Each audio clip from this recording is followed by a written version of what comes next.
in the previous video, I think it's probably the best video I've ever made in my life because I've been trying to explain the transition of dialectic that's been happening for the last 200 years. I've been explaining it in magic and metaphysics. I'm writing about it. I've been explaining it to others for about a decade now. And with each time that I try to explain it to people in different contexts, in different categories, it's I'm getting better and better at explaining it. So I'm quite impressed with my last video, and I also have a YouTube channel called Quantum Witchcraft. I should probably put a link to it at my bio, but if you want to check out my YouTube channel, it's called Quantum Witchcraft. I also have a Substack under Hulda Domling, and that is what I will be publishing my metaphysical books under. I have two books that I'm working on runic consciousness, and it's a program that takes about a year and a half to develop a connection to the 9 layers of self through runic practice. And the primer is a book on runic consciousness with an emphasis on the Hegelian dialectic. So that's all fancy, and that's all fancy stuff. And that's one of the reasons why I've been very frustrated in the last 20 years of my life. I went to school studying philosophy. I studied rhetoric and philosophy in school. I understand the art of discourse. And one of the things that I absolutely loved about rhetoric is that rhetoric meets people where they're at.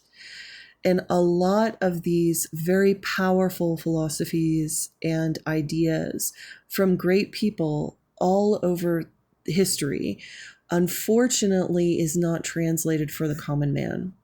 So what I try to do is translate the great wisdom of the ages into common speak through magic, through emotions, through talking about personal stories.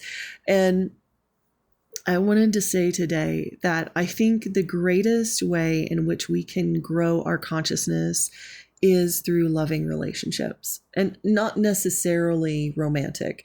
I mean, romantic really is like it's diesel powered consciousness expansion. It is, you've got to be ready for this. If you have two conscious individuals who are seeking to expand themselves and understand each other and learn from each other, you are talking about expansion on a level that you have no idea. Like it accelerates so fast. But I'm talking friendships and people in our communities. Love is the best vehicle for us to collaborate with. And one of the things that I have noticed in America that has been the biggest challenge is that we do not sit and really learn from one another. We learn passively, we don't learn actively. And so I've noticed, like, when people converse with each other, they talk at each other, sort of like they make social media declarations. They're like, person A says, hey, this is what's going on with me. And person B says, hey, this is going on with me. And it's almost like our relationships are kind of social media check-ins where we're broadcasting to each other what we're going through. And yet, that does not develop intimacy. It does notify us what's going on with each other, but we're also not collaborating and engaging in how each other are impacting each other. So let's say you have a friend who's going through something incredibly transformational, like, hey, I got a job and I'm going to be moving away for 3 months out of the year, and I'll be back home, but I will be away, and I've got all this stuff to do with my family, and I don't know if I'll be able to hang out. That has an impact on person B. So person A might get this amazing opportunity to be traveling 3 months out of the year, but it's going to affect person B. So instead of just like thinking as the exchange is about broadcasting, hey, this is what's happening, maybe person A could ask, How do you feel about this? Are you okay? What do you think? And then person B can talk about the impact on them. And then person A can be like, I see what you say. Then person A can share, hey, your feelings have an impact on me. I'm going to say how your feelings have an impact on me. Now, unfortunately, due to our societal conditioning, because, and it refer to my previous video on the Platonic dialectic, when you are in a closed consciousness loop of where it's a cycle of dominance, any negative emotion is seen as a threat. So when you go to a person and say, hey, I'm going to do this, and that person's like, oh, I'm really scared, then all of a sudden, in a Platonic dialectic, that is a serious threat. And that chaos needs to be quashed and dominated. So either the person's like, well, I can't be friends with you, or, well, good for you, and kind of cut them off and be cold. But in a Hegelian dialectic sense, even though negative emotions present themselves, it is seen as an opportunity for consciousness expansion. So instead of so person A says, hey, I'm going to be traveling a lot, I won't be able to see you. Person B is like, oh my God, I'm really sad. And then person A is like, yeah, I'm sorry you're sad. I feel sad that you're sad. Let's think of a way that we can do this. You want to Zoom like once a week? You want to have like a time? Let's read a book together, and we can do online book club or something.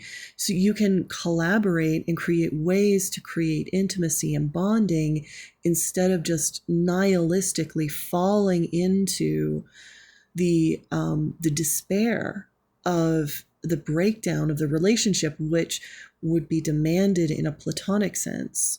But in a Hegelian sense, the relationship can transform. And not only transform, but probably blossom. And you can see the other people in a different way.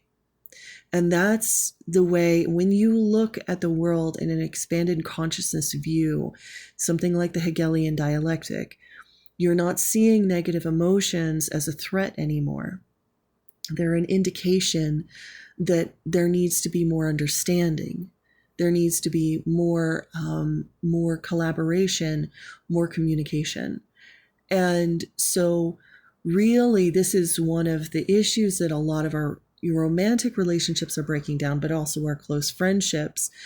When communication is breaking down, and I explained this in the other video, if somebody is ensconced in the Platonic dialectic, if the person who is expanding their consciousness tries to understand and relate to the person locked in that prison dialectic, the person in the prison is going to think that that person is submitting to them, and they're taking it as a position of submissiveness, and thus they can dominate them and tell them what to do, and it completely humiliates the person who's expanding their consciousness.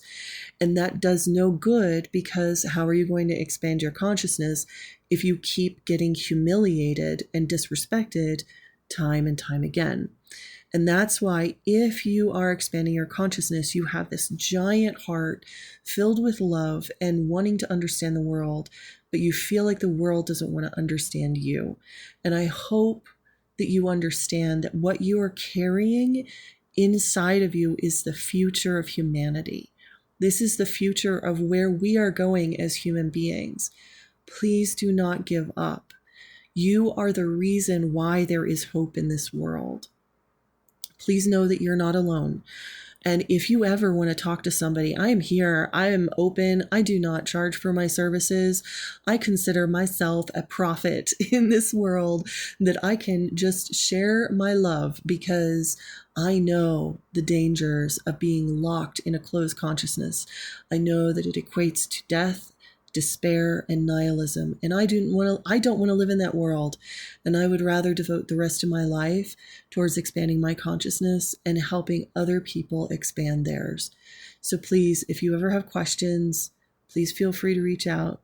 And also, if you want, we can talk and we can ask each other questions. And maybe if you want, get to know each other.